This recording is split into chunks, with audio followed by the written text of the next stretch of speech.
इस वीडियो में संपादन के लिए ली गई सभी सामग्री को उनके मालिकों द्वारा पूरी तरह से अनुमति दी गई है। हम हर एक की मेहनत का सम्मान करते हैं। The owners of all the material used for editing in this video completely permit us to use it. We respect everyone's hard work.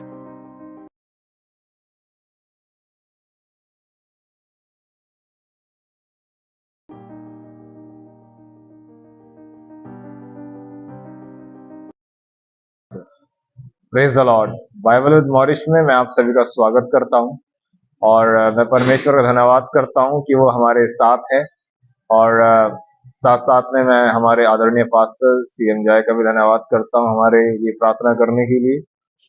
और मैं आज की इस वीडियो में मैं आपको बताना चाहता हूं, मैं कुछ ऐसे मुद्दों पर आपसे बात करना चाहता हूं कि मेरी प्रार्थना रहेगी कि परमेश्वर इन सभी मुद्दों को समझने में हमारी मदद करे। एंड आज मैं ऐसे बात पर आपसे बात करना चाहता हूं कि मुझे ऐसा लगता है कि दरअसल हर कोई इन बातों को समझ नहीं सकेगा। मेरी प्रार्थना है कि प्रभु इन सब बातों को समझने के लिए आपको विजडम दे, आपको समझ दे। और दरअसल आज जो है मैं कुछ मुद्दों पर बात करना चाहता हूं और उन मुद्दों को थोड़ा थोड़ा टच करके मैं जो है आगे निकल जाऊंगा।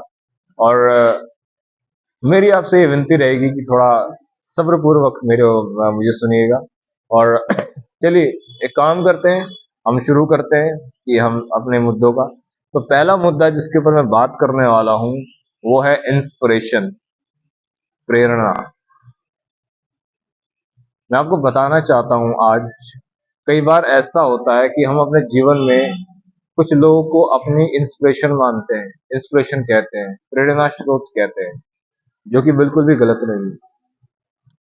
हाँ, ये बात जरूरी है कि हमारा अल्टीमेट इंस्पिरेशन जो है, अल्टीमेट रोल मॉडल जो है वो जीसस है, जीसस है। लेकिन क्योंकि यीशु मसीह ने कहा जगत की ज्योति मैं हूं और जो मेरे पीछे चलेगा वह अंधकार में ना रहेगा। लेकिन हाँ, 8:12 में प्रभु ने ऐसा कहा यूहन्ना के सुसमाचार में। लेकिन मत्ती के सुसमाचार में परमेश्वर ने यह भी कहा तुम जगत की ज्योति। It's mean you can also be an inspiration for others. क्या अर्थ है ज्योति का? ज्योति का अर्थ है कि मैं लाइट हूं और दूसरों को एक लीडिंग लाइट हूं मैं, कि दूसरों को लीड मिलती है। जब हमारी जिंदगी को देखते हैं तो उनको पता लगता है कि यार हमें भी ऐसी जिंदगी जीनी है जैसे ये व्यक्ति जी रहा है। हमें प्रेरणा मिलती है उनको देखकर। यीशु मसीह कहता है मैं जगत की ज्योति हूं और जो मेरे पीछे चलेगा वह अंधकार में ना रहेगा।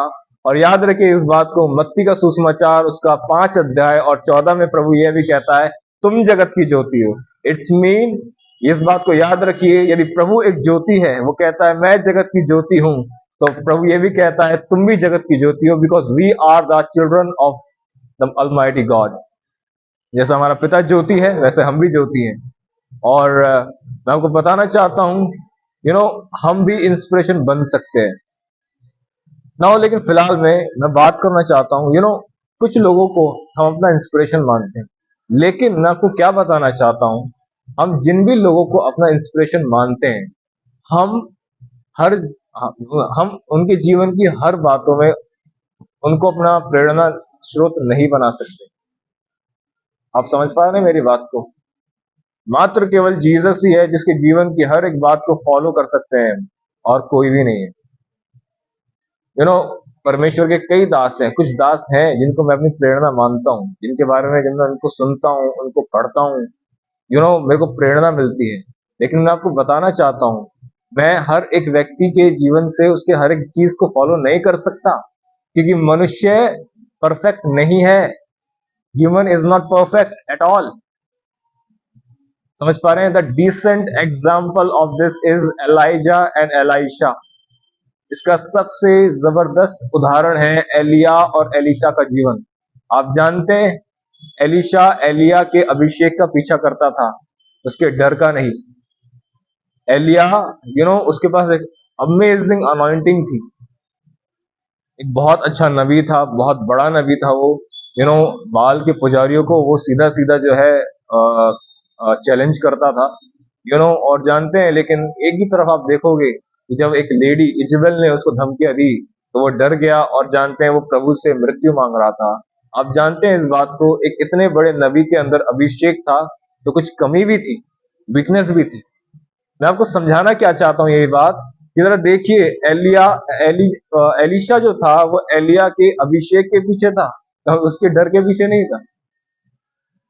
मैं आपको यही बात बताना चाहता हूँ, जिस भी लोगों को हम जो है ना इंस्पिरेशन मानते हैं, प्रेरणा मानते हैं अपनी प्रभु के बाद, जानते हैं हम उनकी जीवन की हर एक बात को फॉलो नहीं कर सकते हैं।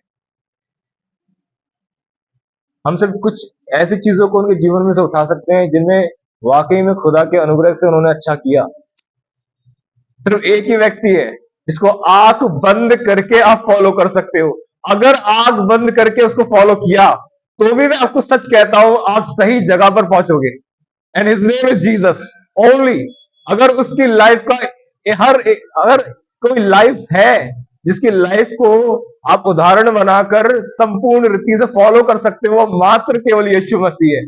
आंख बंद करके फॉलो करो उसको, सही जगह पहुंचोगे एकदम, आंख बंद करके। मैं इतना भरोसे से कह सकता हूं, गारंटेड है। लेकिन पॉल भी कहता था लोगों से, मेरा पीछा करो जैसे मैं मसीह का पीछा करता हूं। पॉल भी कहता था, अल्टीमेटली वो जीसस को कह रहा था, जैसे मैं मसीह का पीछा करता हूं मेरा पीछा करो।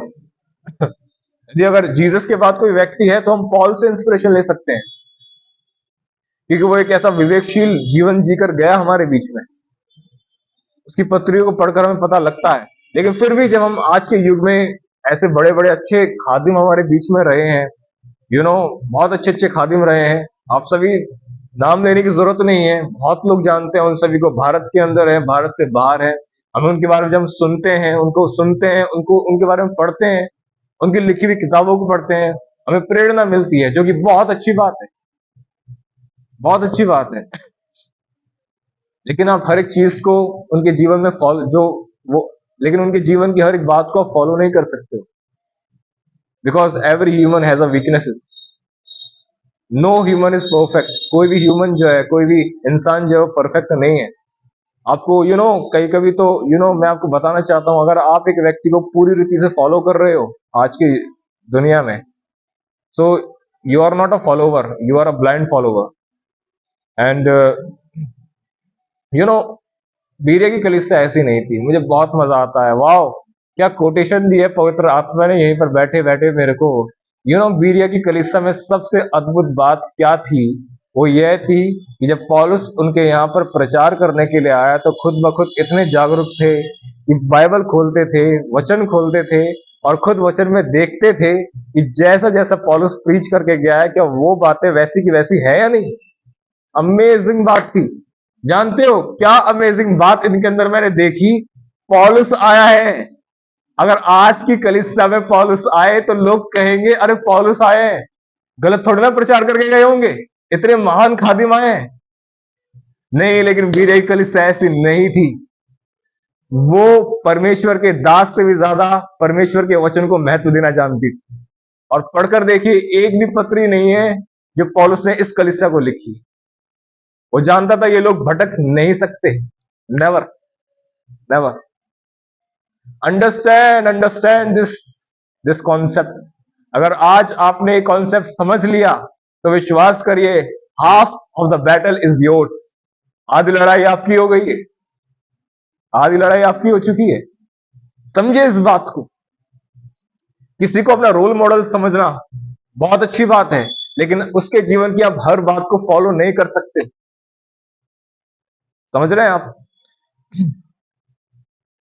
जब तक ये व्यक्ति दूर होता है ना, जब तक ये व्यक्ति दूर होता है तो वो बहुत अच्छा दिखाई देता है। लेकिन जब आप एक व्यक्ति के करीब आते हो ना, और जब करीब आते हो, करीब आने के बाद कमियां पता लगती है। एंड जानते हैं तब पता लगता है, do you really love that person? क्या आप सच में उस व्यक्ति से प्रेम करते हो? यीशु मसीह क्यों हमसे प्रेम देखिए, हम क्यों कहते हैं कि यीशु मसीह हमसे प्रेम करते हैं? वो एक ऐसा व्यक्ति है जो हमारे करीब आया है, हमारी कमियां होने के बावजूद वो हमसे प्रेम करता है। जब हमको देखता है तो हमें हमारी कमियों के साथ नहीं देखता है, हमें हमारी कमियों को हटाकर हमसे व्यवहार करता है। अमेजिंग ना, our Jesus. That is why, तो इसलिए हम कहते हैं कि यीशु मसीह हमसे प्रेम करता है कि वो हमारी कमियों को हटाकर हमको देखता है, वो हमारी कमियों से डील करता है। ऐसी बात नहीं है कि वो हमारी कमियों से को यूं ही छोड़ देगा, वो डील करेगा उनसे भी। लेकिन वो हमारी कमियों को हटाकर हमें देखता है। वो जब वो हमारी कमियां नहीं निकालता रहता है। तो जब आप एक व्यक्ति के पास आते हो ना, तब पता लगता है दरअसल कि जब तक आप दूर थे, आप किसी को स्टेज पर सुन रहे थे और आपको बहुत अच्छा लगा वहां पर और बहुत अच्छी बातें सुन रहे थे। लेकिन तब ऐसा कहना कि बहुत अच्छा सब कुछ है, लेकिन जब आप उसके व्यक्ति के करीब जाओगे, then you will know the errors of that person. उस व्यक्ति की कमियां आपको पता लगेगी। उसके बाद भी यदि आप एक्सेप्ट करते हो, that is called the love. इसको कहते हैं आप प्रेमी हो, आप प्रेम करने वाले व्यक्ति हो हर एक व्यक्ति से। प्रेम एक व्यक्ति को एक्सेप्ट करना सिखाता है। जैसे जीसस हर एक व्यक्ति को एक्सेप्ट करता है ना, क्यों? बिकॉज ही लव्स, क्योंकि वो प्रेम करता है। प्रेम में खास बात ये होती है कि प्रेम हर एक व्यक्ति को एक्सेप्ट कर लेता है। उसके अंदर एक्सेप्ट करने की ताकत होती है। That is the awesome thing in love. और मेरी प्रार्थना है कि प्रभु हमें ऐसा बनाए। सो मैं उम्मीद रखता हूं कि इंस्पिरेशन के ऊपर मैंने जो ये बात बोली, आपने इस बात को समझा। एलिशा और एलिया का जो मैंने उदाहरण दिया, अमेजिंग उदाहरण है ये। एलाइजा के अंदर जो अनॉइंटिंग थी, एलिशा जो था वो उसके पीछे था। क्या कहती है बाइबल? एलिया भी तो हमारे समान दुख सुख भोगी मनुष्य था। मैं आपको बताना चाहता हूं, एलिया एक महान नबी होने से पहले एक मनुष्य था। समझ रहे हैं आप इस बात को? और मनुष्य के अंदर कुछ ना कुछ कमियां होती हैं। ये आपके ऊपर है, क्या पकड़ते हो आप उसमें से, ये आपके ऊपर है। एलिशा ने उसके अंदर अभिषेक पकड़ा, उसकी कमियों को नहीं पकड़ा। दैट इज योर हेडेक, ये आपके ऊपर है। आप क्या पकड़ते हो उसके ऊपर से? समझ रहे हैं आप? लेकिन इस बात को याद रखिएगा आप हम जिनको इंस्पिरेशन मानते हैं यीशु मसीह के बाद, और तो याद रखिएगा, हम उनके जीवन से हर एक बात को फॉलो नहीं कर सकते। That is a crystal clear. एलिया इसका अच्छा उदाहरण है, एलिया और एलिशा। कि एलिशा जो था वो उसके अभिषेक का पीछा कर सकता था, उसके डर का नहीं। समझ पा रहे हैं आप? दूसरी बात इसी मुद्दे के ऊपर मैं बोलना चाहूंगा। कभी कभी क्या होता है, जब हमें कोई इंस्पिरेशन नहीं मिलता ना, तो पता है मैं कभी कभी चर्च में क्या सिखाता हूँ अपने लोगों को। कभी जब मेरे को मौका मिलता है प्रचार करने का तो मैंने सिखाया प्रभु के अनुग्रह से कि अगर आपको ऐसी संगति नहीं मिलती है लोगों की जो तुम्हें प्रभु के वचन से घेरे रहे, तो एक काम करो, आप खुद उनके लिए ऐसी संगति बन जाओ। ठीक है, वैसे ही अगर आपको कोई ऐसा व्यक्ति नहीं मिलता है, आपको कोई प्रेरणा स्रोत नहीं मिलता है जिसको देखकर आपका दुआ करने का मन करे, जिसको देखकर आपको बाइबल पढ़ने का मन करे, है ना, तो एक काम करिए, आप खुद दूसरों के लिए एक इंस्पिरेशन बन जाइए। आप दूसरों के लिए एक प्रेरणा बन जाइए। समझ पा रहे हैं आप इस बात को? Because the Jesus says you are the light of the world. आप इस संसार की ज्योति हैं। 5:14 सुसमाचार मत्ती में ऐसा लिखा हुआ है, प्रभु ने कहा। लेकिन याद रखिएगा इस बात को, जब आप प्रेरणा बनोगे, तो एक सच्चाई से मैं आपको वाकिफ करवा देता हूं। You can B an inspiration for many but not for all. आप बहुतों के लिए एक प्रेरणा बन सकते हो, पर सबके लिए नहीं। ये हो सकता है कि अगर 95 पीपल लोग आपके जानकारी में हैं, वो आपसे प्यार करें, आपसे गले मिलें और आपको हमेशा तारीफ करें, आपसे प्रेम करें, तो यह भी हो सकता है कि 5 लोग ऐसे होंगे जो आपको देखना ही पसंद नहीं करेंगे, जो जो आपसे हाथ मिलाना ही पसंद नहीं करेंगे। And that is completely okay, that is completely okay. अगर 90 लोग ऐसे हैं ना जो आपसे प्यार करने वाले हैं, और 10 लोग ऐसे हैं जो आपका चेहरा भी देखना नहीं पसंद करते, अब हो सकता है वो क्यों नहीं करते, हो सकता है बीते दिनों में कुछ अनजाने में आप कुछ अनसॉल्व मैटर रहा हो, कुछ अनजाने में हुआ हो, है ना। और अगर गलती से हुआ, अगर जानबूझकर हो, तब तो आप ही की गलती है ना, तब तो फिर आपको मानना चाहिए उनके सामने। लेकिन अगर अनजाने में हुआ, अनसॉल्व था, तो आप उसे सॉल्व कर सकते हो। अनजाने में हुआ तो मैं आपको बताना चाहता हूँ, these are the some realities of life, कि अगर 100 लोग जो है मेरी जानकारी में है और 100 लोग में से अगर 90 लोग मुझसे प्यार करने वाले होंगे तो 10 लोग ऐसे भी होंगे जो मुझसे प्यार नहीं करते होंगे, जो मेरे को देखना ही पसंद नहीं करेंगे। And that is completely okay. कुछ रियलिटीज होती हैं लाइफ की, दैट इज कम्प्लीटली ओके। जब यीशु मसीह इस दुनिया में आया तो वचन ऐसा बताता है, यीशु मसीह क्या कहता है लोगों से कि लोग यूहन्ना को कहते हैं उसमें दुष्ट आत्मा है, पर परंतु मनुष्य का पुत्र तो खाता पीता आया, और लोग उसे कहते हैं पेटू और पियक्कड़, परंतु बुद्धि तो अपने कामों से जानी गई है। When the Son of God came here, he also had critics. जब परमेश्वर का पुत्र यहां पर आया तो उसके पास भी आलोचक थे। ऐसे लोग थे उसके जीवन में जो उसकी आलोचना किया करते थे।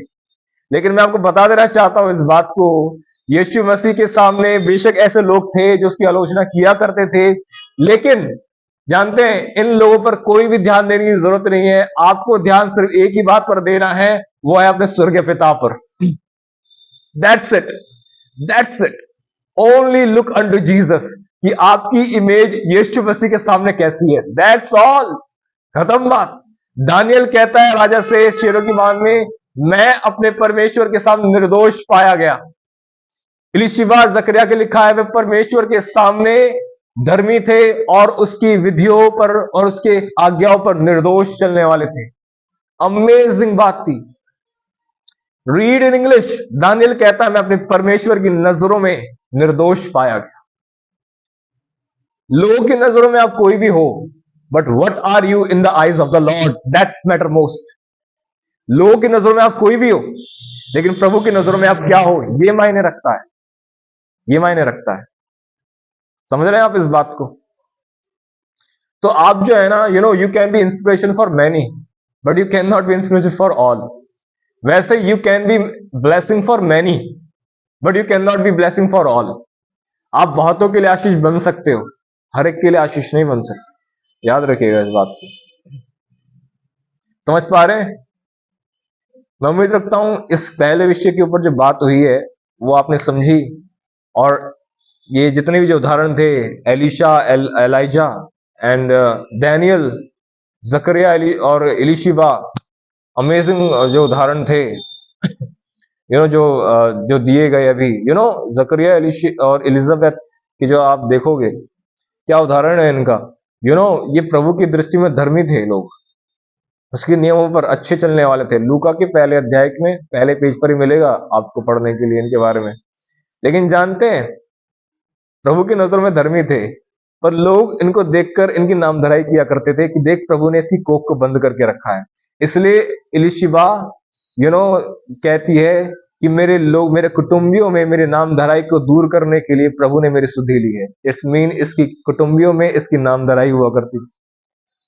लेकिन मैं आपको बताना चाहता हूं, चाहे बेशक कुटुंबियों में नामधराई हुआ करती थी, पर ये बहन और इसका जो पति था, ये प्रभु की दृष्टि में निर्दोष चलने वाले थे, और परमेश्वर ने सही समय पर इनकी शुद्धि ली। परमेश्वर आपकी भी शुद्धि लेना जानता है। चलिए आइए, दूसरा जो टॉपिक है जो मैं बात करना चाहता हूं वो है वीकनेसेस। इसी का एक और पहलू, वीकनेस। हर एक व्यक्ति के अंदर वीकनेस होती है। मैंने जो पहले टॉपिक के अंदर आपको बात समझाई उसी को थोड़ा सा और ब्रॉड करके समझाना चाहूंगा। हर एक व्यक्ति के अंदर वीकनेस होती है, राइट। मैं आपके सामने एक उदाहरण को पेश करना चाहूंगा। मेरे पास यहाँ पर आधा गिलास पानी रखा है। अब मैं लोगों को अगर दिखाऊं तो कुछ लोग कहेंगे आधा गिलास भरा हुआ रखा है, लेकिन कुछ लोग कहेंगे आधा गिलास खाली रखा है। आप देख पा रहे हो दृष्टिकोणों में अंतर है लोगों की। एक कमी देख रहे हैं, एक खालीपन देख रहे हैं, और एक भरपूरी देख रहे हैं। आप क्या देख रहे हो? यस, आप क्या देख रहे हो इन दिनों में लोगों के अंदर? समझ पा रहे हो आप? मैंने आपको क्यों दिया ये उदाहरण क्यों दिया आपको? What are you watching? यदि एलिया के अंदर डर था तो एलिशा ने डर को नहीं देखा, अभिषेक को देखा और उसका पीछा किया। What are you watching? आप किसी भी व्यक्ति से मुलाकात करते हो, जो आपके साथ रहते हैं, आपके पड़ोसी, खुद घर के पड़ोसी हो सकते हैं, घर के आजू बाजू रहते हैं, चर्च में जो हमारे आजू बाजू बैठता है व्यक्ति वो हमारा पड़ोसी है। और इवन तो जो व्यक्ति बाइबल ये भी बताती, जो व्यक्ति समय के अनुसार हमारे काम में आए, हमारी हेल्प करे, वो है ना सामरी का दृष्टांत, वो इसी बात को दर्शाता है। जो समय के अनुसार हमारी मदद करे, वो हमारा पड़ोसी है। तो आप क्या देख रहे हो चर्च में? जो लोग आते हैं, आप उनके अंदर क्या देख रहे हो? जो लोग आपसे बात कर रहे हैं, आप उनके अंदर क्या देख रहे हो? क्या कमियां नजर आती हैं क्या? या उनके अंदर आप उनकी स्ट्रेंथ भी देख पाते हो कि बेशक कमी है, पर ये व्यक्ति इन बातों में अच्छा है, और उनको हम रिजेक्ट नहीं कर सकते। प्रभु का वचन बहुत खुला है, बहुत खुला है। कुरिन्थियों की कलीसिया एक ऐसी कलीसिया थी जिसमें अधिकतर गड़बड़ी चल रही थी, जानते हैं आप। लेकिन फिर भी, ऐसा होने के बाद भी, पौलुस अपनी खुशी को उनमें प्रकट करता है। वो कहता है कि मुझे बहुत अच्छा लगा ये सुनकर कि तुम आत्मिक वरदानों की धुन में चलते हो। वाह, अमेजिंग। उनमें प्रभु भोज खाने का मैनर नहीं था, उनमें लड़ाई झगड़े होते थे। फिलोए के घराने से मुझे पता लगा कि तुम में लड़ाई झगड़े होते हैं, ऐसा वचन है वहां पर, समझ पा रहे हैं आप? लेकिन फिर भी वो कहता है कि तुम आत्मिक वरदानों की धुन में हो, मेरे को अच्छा लगा। वाह, वो उस कलीसिया की केवल कमियों को नोट नहीं करवा रहा है, भला अच्छाइयों को भी नोट करवा रहा है। सो कैसा है आपका दृष्टिकोण इन दिनों में? जैसा आपका दृष्टिकोण है वैसे ही आप हो, याद रखना इस बात को। जैसा आपका दृष्टिकोण है वैसे ही आप हो। अगर आप लोगों के अंदर अच्छाइयां देखते हो, so I can say this, yes you are good person. लेकिन अगर आपको लोगों के अंदर कमियां ही नजर आती हैं अच्छाइयों से ज्यादा, सो मेरे ख्याल से आपको सबसे पहले अपने अंदर झांक कर देखने की जरूरत है आज। इसलिए प्रभु का वचन कहता है, पहले अपने आंख का लट्ठा तो निकाल, तब जाकर तेरे को अपने भाई के अंदर का आंख का जो तिनका है वो ठीक से नजर आएगा। समझ रहे हैं आप इस बात को? मैं उम्मीद रखता हूं ये दो टॉपिक आपने समझे होंगे। याद रखो इस बात को। That is so amazing. मेरे को बहुत अच्छी लगती है एलाइजा एंड एलाइशा की स्टोरी। एलिशा ने एलिया के अंदर अभिषेक को पकड़ा था। मैं साफ साफ कहना चाहता हूं, मैं बहुत क्लियर कट बोलना चाहता हूं। हमारे जो अगुवे हैं, कोई भी हो, एनीथिंग, कोई भी चर्च का व्यक्ति क्यों ना हो, कोई भी कितना बड़ा भी प्रचारक क्यों ना हो, कमियां सब में होती हैं, मुझ में भी हैं, सब में होती हैं। पर आप क्या सीख रहे हो उससे? आप उनके जीवन से क्या ले रहे हो? एलिशा ने एलिया के अंदर से अभिषेक को ले लिया था, डर को नहीं। तो अच्छी चीजों को पकड़ना सीखो, अच्छी चीजों को। समझ रहे हैं आप इस बात को? अच्छी चीजों को पकड़ो और आगे बढ़ो, याद रखना है इस बात को। और चलिए, जो है थर्ड टॉपिक है डिस्ट्रक्शन। चलिए, डिस्ट्रक्शन क्या है? पॉल कहता है, सब बातें मेरे लिए ठीक तो हैं, परंतु मैं सब बातों का गुलाम नहीं होता। नाउ, कुछ डिस्ट्रक्शन ऐसी होती हैं जो कि एनिमी की तरफ से आती हैं, शत्रु की तरफ से आती है। लेकिन कुछ डिस्ट्रक्शन ऐसी होती है जिनको हम खुद अपने लिए डिस्ट्रक्शन बना देते हैं। मैं उनके विषय में बात करना चाहता हूं। बाइबल ऐसा बताती है, परमेश्वर ने अब्राहम को वादा किया था कि मैं तेरे को एक बेटा दूंगा। और जब इस बेटे का जन्म हुआ, वहां पर, मैं लॉन्ग स्टोरी को शॉर्ट कर रहा हूं, जब इस बेटे का जन्म हुआ तो वहां पर आप साफ साफ देखो, प्रभु जो है उसके बेटे की बलि उससे मांगता है। अनजानते हैं, दरअसल प्रभु उसके बेटे को नहीं मांग रहा था, प्रभु उसके बेटे को नहीं मार रहा था। दरअसल रियलिटी यही है। दरअसल प्रभु जो है अब्राहम के अंदर इसहाक को मार रहा था। जब उसका जन्म हुआ ना, तो अब्राहम जो है ना, वो उसी में लग गया, अपने बेटे में लग गया। उसका मन जो है ना, वो इसहाक में सेट हो गया। That is called the destruction. बेटा, मेरे को तेरे बेटे से कोई दिक्कत नहीं है, लेकिन तेरा जो मन है ना, तेरे बेटे में सेट हो गया है।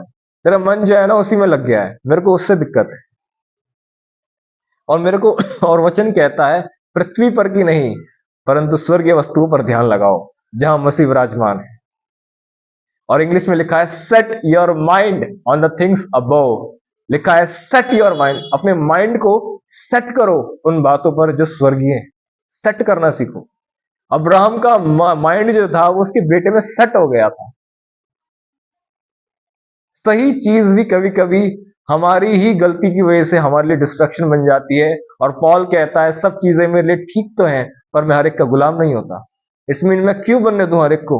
ठीक है, मेरे पास फोन है, ओके, मेरे पास सेल फोन है, जब तक सेल फोन मेरे हाथ में है तब तक ठीक है। लेकिन जब अगर मैं सेल फोन के हाथ में आ गया हूं, दैट इज रॉन्ग। मेरे पास सेल फोन है, मैं इसका यूज कर रहा हूं, दैट्स कंप्लीटली ओके। मैं अपनी जरूरत के हिसाब से इसका यूज कर रहा हूं।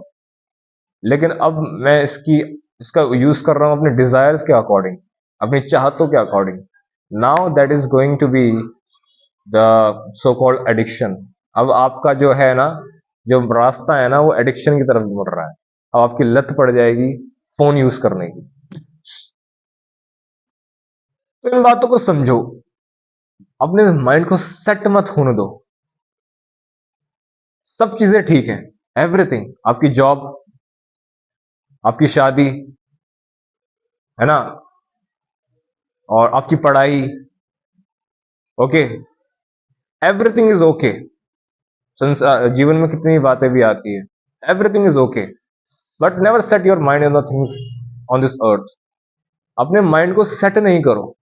जो केसर का है वो केसर को दो, और जो प्रभु का है वो प्रभु को दो। That's a completely you know exact फंडा। ये एग्जैक्ट फंडा है बात का। जो प्रभु का है वो प्रभु को दो, जो केसर का है वो केसर को दो, सिंपल। जो जिम्मेदारी संसार की है वो संसार की निभाओ, ध्यान प्रभु की ओर लगा कर रखो। क्या कहा था? सबसे पहले उदाहरण क्या दिया था हिंदी बाइबल की ओर से? वो कहता है, दानियल कहता है, मैं अपने परमेश्वर के सामने निर्दोष पाया गया। अमेजिंग ना। एलिशिबा और जकरिया के लिए लिखा है वो परमेश्वर के सामने धर्मी थे। That's completely amazing. And you know, Bible ऐसा बताती है कि जिब्राइल कहता है कि जकरिया उससे सवाल करता है, मैं कैसे समझूं कि ये जो बात तूने कही है कि मेरे पास एक बेटा होगा, क्योंकि मैं तो बूढ़ा हो गया हूं। तो जिब्राइल कहता है, मैं परमेश्वर के सामने खड़ा रहता हूं। अमेजिंग बात है ना। और यू नो, प्रभु यीशु मसीह भी हमसे एक बात कहता है। वो कहता है, जब वो अपने आगमन के बारे में बात करता है तो वो कहता है, प्रार्थना करो कि तुम मनुष्य के पुत्र के सामने खड़े होने के योग्य ठहरो। अमेजिंग। दानियल कहता है, मैं प्रभु के सामने निर्दोष पाया गया। एलीशिबा के बारे में, जकरिया के बारे में लिखा, वो प्रभु के सामने धर्मी थे। जिब्राइल कहता है कि मैं प्रभु के सामने खड़ा रहता हूं। इवन तो एलिया भी अहाब से ये कहता है, मैं खुदावंद खुदा के सामने खड़ा रहता हूं और मेरे बगैर कहीं बारिश नहीं होगी। और हमारे प्रभु यीशु मसीह भी ये कहते हैं कि प्रार्थना करो कि तुम मनुष्य के पुत्र के सामने खड़े होने के योग्य ठहरो। क्या है प्रभु के सामने बने रहना? पृथ्वी पर रहकर भी मेरा मन प्रभु की ओर सेट है। पृथ्वी की ओर भी मेरा मन प्रभु की ओर लगा हुआ है। ये प्रैक्टिस से होता है। समझ रहे हैं आप? अपने माइंड को प्रैक्टिस करवानी पड़ती है। जब माइंड कहीं और जाता है ना, उसको वापस से खींच कर लाना पड़ता है। That is called the practice. उसको वापस से वचन की ओर लेकर आना पड़ता है। समझ रहे हैं आप इस बात को? कोई भी डिस्ट्रक्शन कब बनती है? जब आप उसके बारे में ज्यादा सोचते हो। सब चीजें मेरे लिए ठीक है, अब अगर मैं उसके बारे में ज्यादा सोच रहा हूं, प्रभु से ज्यादा सोच रहा हूं, that will become the Isaac. अब वो मेरे जीवन का इसहाक बन गया है। एंड इसहाक, Isaac need to be sacrifice. इसहाक का जरूरी है कि वो बलिदान हो। प्रभु को इसहाक से कोई दिक्कत नहीं थी। दिक्कत इस बात से थी कि अब्राहम का माइंड सेट हो गया था, और प्रभु चाहता था कि अब्राहम का माइंड उसकी ओर ही लगा रहे। प्रभु चाहता है आपका माइंड जो है ना, प्रभु की ओर ही लगा रहे। सब चीजें ठीक है, प्रभु की ओर में दृष्टि लगा कर रखो बस। क्योंकि यू नो कि यदि हम चीजों पर दृष्टि लगाते हैं ना, मन लगाते हैं, तो हम खुद ब खुद ही अपने जीवन में परीक्षाओं को अलाउ कर देते हैं। समझ रहे हैं आप? हम परीक्षाओं को खुद ब खुद ही अलाउ कर देते हैं ऐसा करके। सो मैं उम्मीद रखता हूं इन सब बातों को आपने समझा होगा। इंस्पिरेशन के ऊपर, वीकनेस के ऊपर, एंड डिस्ट्रक्शंस के ऊपर। जवानों के पास में डिस्ट्रक्शंस काफी आती है। सेलफोन की डिस्ट्रक्शन, खाने की डिस्ट्रक्शन, कुछ यू नो कुछ ऐसा देख लेते हैं ना। इवन एक बहुत गंदा स्वभाव मैंने जवानों में देखा है कि अगर इसके पास है और मेरे पास नहीं है तो मेरे को भी चाहिए। मेरे पास क्यों नहीं है? मेरे पास भी होनी चाहिए थी। ये चीज होती है 10th 11th क्लास के बच्चों के अंदर। ये चीज होती है। अगर साथ पढ़ने वाले बच्चे के जब मैं पढ़ता था, मेरे अंदर, मैंने देखा था, पहले मेरे अंदर भी था। मैंने तो औरों को भी देखा था कि इसके पास ये चीज है, ये मेरे पास भी होनी चाहिए। That is not a good, एक अच्छा स्वभाव नहीं है, ये अच्छा स्वभाव नहीं है। समझ रहे हैं आप? जो आपके पास है, जो खुदा ने आपको दिया है, उसमें संतुष्ट रहना सीखें। संसार की सारी चीजें उस कुएं के समान है जिसपे वो सामरी स्त्री आई पानी भरने के लिए, और यीशु ने संसार की सारी चीजों को उस कुएं में डाल दिया और कहा, कहता है, जो इस पानी को पिएगा वह फिर प्यासा होगा, परंतु जो जल मैं उसे दूंगा उसे पीकर वह फिर कभी प्यासा ना होगा, वह अनंत जीवन तक उमड़ता रहेगा और उसमें एक सोता बन जाएगा। वर्ड ऐसा है कि जो जल मैं उसे दूंगा उसे पीकर वह कभी प्यासा ना होगा, और वह उसमें एक सोता बन जाएगा जो अनंत जीवन तक उमड़ता रहेगा। तो इन बातों को समझिए आप। मैं उम्मीद रखता हूं इन बातों को आपने समझा, एंड प्रभु आपको इन सब बातों को समझने की समझ दे, बुद्धि दे, और प्रभु हमारा अल्टीमेट इंस्पिरेशन है, एंड पॉल भी है, एंड बहुत से लोग हैं, प्रभु के बहुत से दास हैं आज के युग में जिनके बारे में पढ़ता हूँ, इंस्पिरेशन है। लेकिन इन बातों को समझिए, एक अच्छी चीजों को उनमें से उठाइए। आप उनके जीवन की हर एक बात को फॉलो नहीं कर सकते, एक अच्छी चीज को उनके जीवन में से उठाइए और आगे बढ़िए, स्ट्रेंथ को देखिए, और डिस्ट्रैक्शन फ्री रहिए। डिस्ट्रैक्शन आएंगी, अपना माइंड जो है प्रभु की ओर लगा कर रखिए, क्योंकि इस बात को बहुत जरूरी है। मैंने इस चीज को बहुत सीखा इन दिनों में, अपना माइंड खुदा की ओर लगा कर रखना। प्रभु मेरे को अधिकतर ये सिखाता है, और जो मेरे को सिखाया खुदा ने वही मैं आपको सिखा रहा हूँ आज इन वीडियो के माध्यम से। तो मैं उम्मीद रखता हूँ इन सब बातों से आपने कुछ काउंसलिंग पाई होगी। ये एक काउंसलिंग वीडियो थी दरअसल। खुदा आपको बरकत दे। एक बार फिर से नई वीडियो में आपसे मुलाकात होगी। आप सभी को जय मसीह।